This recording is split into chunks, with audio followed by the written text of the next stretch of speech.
Hello everyone, कैसे हैं आप लोग। उम्मीद करते हैं आप सब अच्छे होंगे।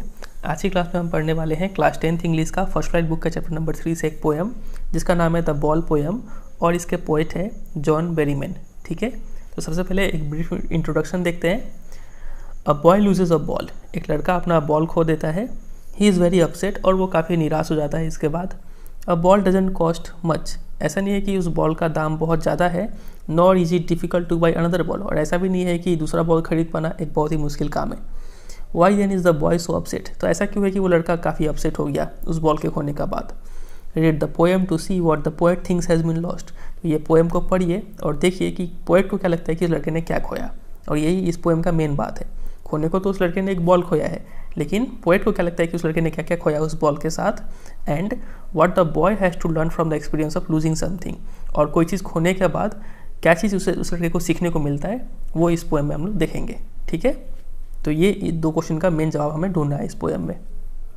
चलिए स्टार्ट करते हैं। तो पोएट बोलते हैं, what is the boy now who has lost his ball, what is he to do. तो what is the boy now मतलब वो लड़का का हालत अभी कैसा है, वो लड़का अभी कैसा है। Who has lost his ball, जिस लड़के ने अपना एक बॉल खो दिया है। What is he to do, अब वो लड़का क्या करेगा। I saw it go merrily bouncing down the street and then merrily over there it is in the water। तो I मतलब यहाँ पे पोइट है। पोइट बोलते हैं कि मैंने देखा, इट मतलब बॉल, मैंने देखा उस बॉल को जाते हुए मेरिली खुशी खुशी जाते हुए, बाउंसिंग और बाउंस करते हुए जाते हुए, डाउन द स्ट्रीट रास्ते से हो बॉल बाउंस करते हुए जा रहा था काफ़ी खुशी खुशी। And then merrily over it is there it is in the water, और वो काफ़ी खुशी से कहाँ जा गिरा, there it is in the water, अब वो बॉल जाके पानी में गिर गया।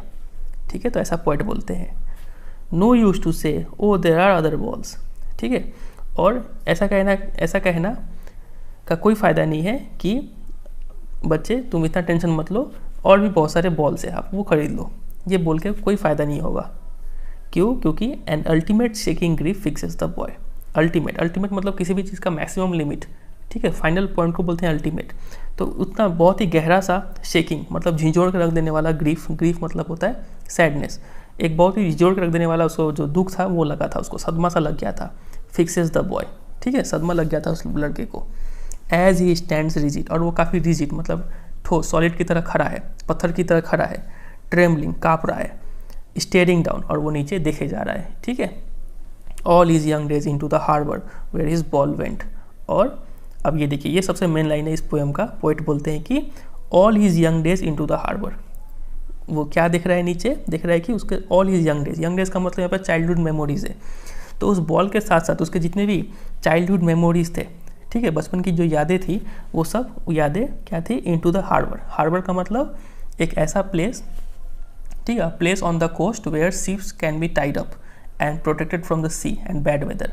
बंदरगाह जिसको बोलते हैं, मतलब तट पर वो जगह जहाँ पे हम लोग नाव को बांधते हैं ताकि वो नाव क्या करे, बैड वेदर से प्रोटेक्टेड रहे, तो वो उस जगह को बोलते हैं हार्बर। तो वो लड़का दिख रहा है कि वो बॉल जो है उस हार्बर में जाके गिर चुका है। तो लड़का लगता है कि वो बॉल नहीं गिरा, बॉल के साथ साथ उसके जितने भी बचपन की यादें थे जो वो बॉल के साथ बिताया था, ठीक है, उसके साथ खेला था, वो सब यादें उस हार्बर में जाके गिर चुकी थी। ठीक है, तो यहाँ जो एक क्वेश्चन था कि what the poet thinks has been lost, इसका जवाब हमें मिल रहा है किसी बॉल नहीं खोया, बॉल के साथ साथ उसके जितने भी मेमोरीज ऑफ द चाइल्डहुड थी वो सब मेमोरी सब जा चुकी हैं उस बॉल के साथ। ठीक है, आगे देखते हैं। I would not intrude on him. Intrude का मतलब to enter a situation where one is not wanted, मतलब हिंदी में बोला जाए तो इसका मतलब होता है दखल देना। तो लगे मैं उसे दखल नहीं दूंगा, ठीक है, उसे डिस्टर्ब नहीं करूँगा।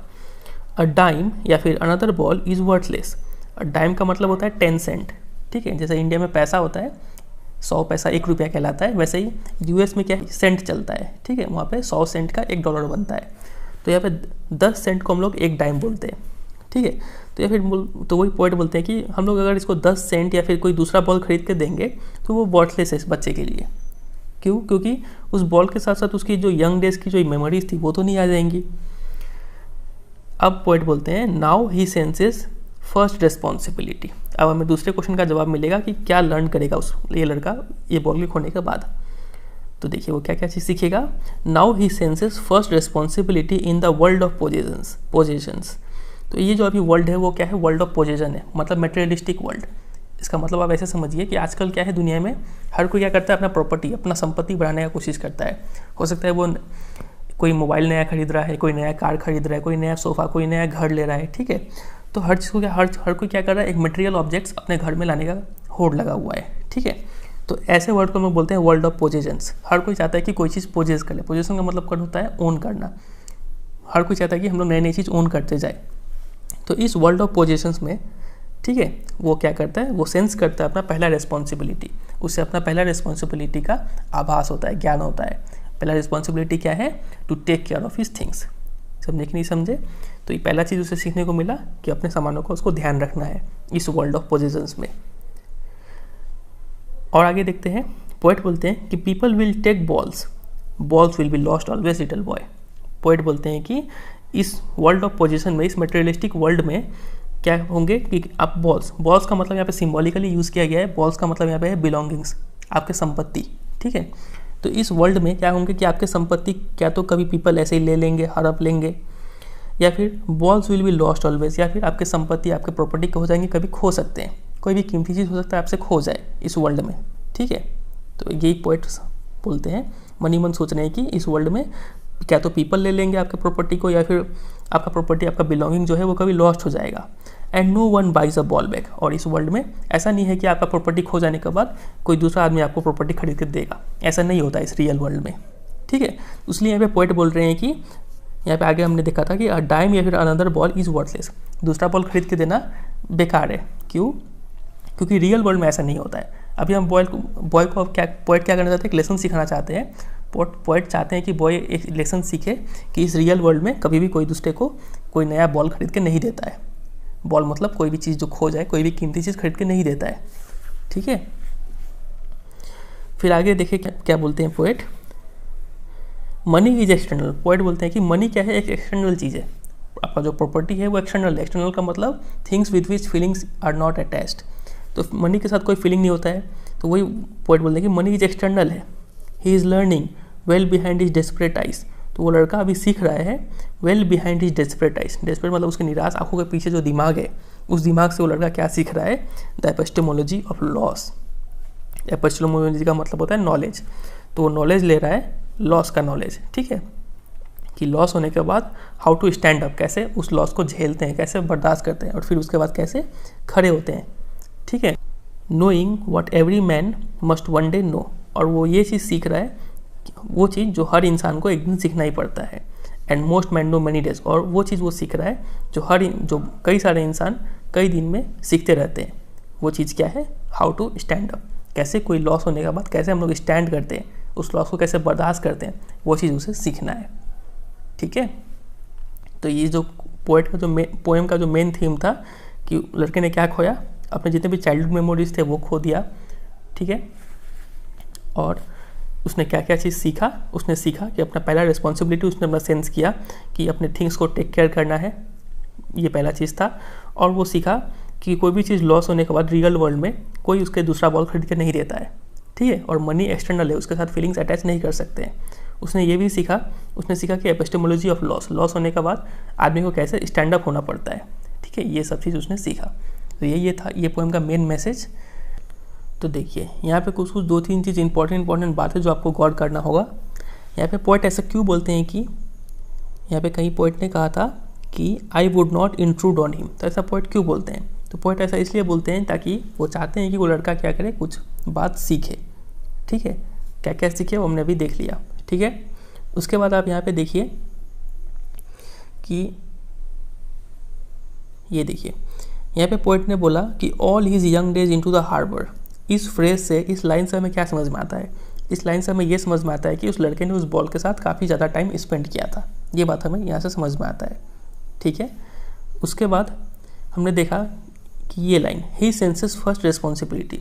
इस लाइन से क्या पता चलता है? तो इस लाइन से ये पता चलता है कि उसने पहली बार अपनी लाइफ में कोई चीज़ खोया है, ठीक है। ये चीज़ पता चलता है। क्या बोली है? फर्स्ट रिस्पॉन्सिबिलिटी, ठीक है। तो ये सब कुछ गौर करने वाला बात था। चलिए मूव करते हैं हम लोग मोस्ट इंपॉर्टेंट सेगमेंट पे, जो कि है पोएटिक डिवाइसेस।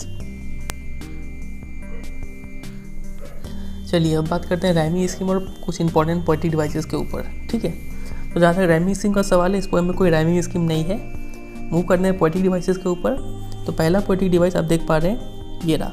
फर्स्ट लाइन देखिए व्हाट से शुरू हो रहा है और सेकंड लाइन भी देखिए व्हाट से शुरू हो रहा है। जब भी ऐसा हो कि दो या फिर दो से ज़्यादा lines consecutive lines same word से स्टार्ट हो तो हम लोग बोलते हैं यहाँ पे पोएटिक डिवाइस क्या है, एनाफोरा है। ठीक है, सिमिलरली आप देखिए थर्ड और फोर्थ लाइन मिडिली वर्ड से स्टार्ट हो रहे हैं तो यहाँ पे भी पोएटिक डिवाइस हो गया एनाफोरा।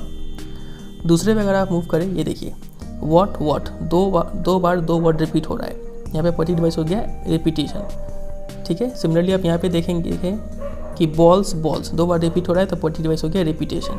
ठीक है, आगे अगर मूव करें तो ये देखिए यहाँ पे देखिए ये रहा बाइज अ बॉल बैक, तो बी साउंड रिपीट हो रहा है वो भी एट द बिगिनिंग, तो यहाँ पे पोएटिक डिवाइस हो गया एलिटरेशन। सिमिलरली यहाँ पे देखिए मैन मस्ट, तो एम साउंड रिपीट हो रहा है at the beginning, consonant sound है एट द बिगिनिंग, तो मतलब यहाँ पे हो गया एलिटरेशन फिर से।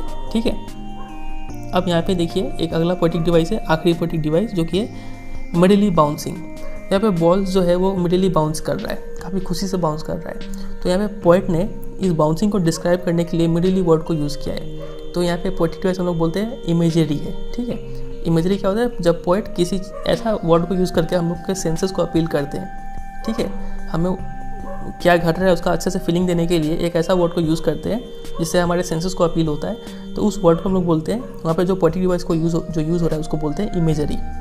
ठीक है, अब से यहाँ पे इतना याद रखिएगा, मिडिली बाउंसिंग में जो पोएटिक डिवाइस है वो है इमेजरी। ठीक है, तो बस यही कुछ है इंपॉर्टेंट पोएटिक डिवाइस जो इस पोएम में यूज़ हुआ है। तो बस यही है, उम्मीद करते हैं आपको आज का वीडियो समझ में आया होगा। वीडियो अच्छा लगा तो वीडियो को जरूर एक लाइक कर दीजिएगा, और कोई भी कन्फ्यूजन अगर रह गया हो मन में तो कमेंट सेक्शन में जरूर बेझिझक पूछिए, और ये वीडियो को जरूर अपने दोस्तों के साथ भी शेयर कीजिए, और चैनल पर नहीं तो चैनल को सब्सक्राइब भी कर लीजिए। ठीक है, और चैनल पे बाकी वीडियोस को भी आप चेकआउट कर सकते हैं, क्लास 10 से रिलेटेड है। चलिए फिर मिलते हैं बहुत जल्द किसी और नई स्टोरीज़ के साथ, तब तक के लिए goodbye and take care.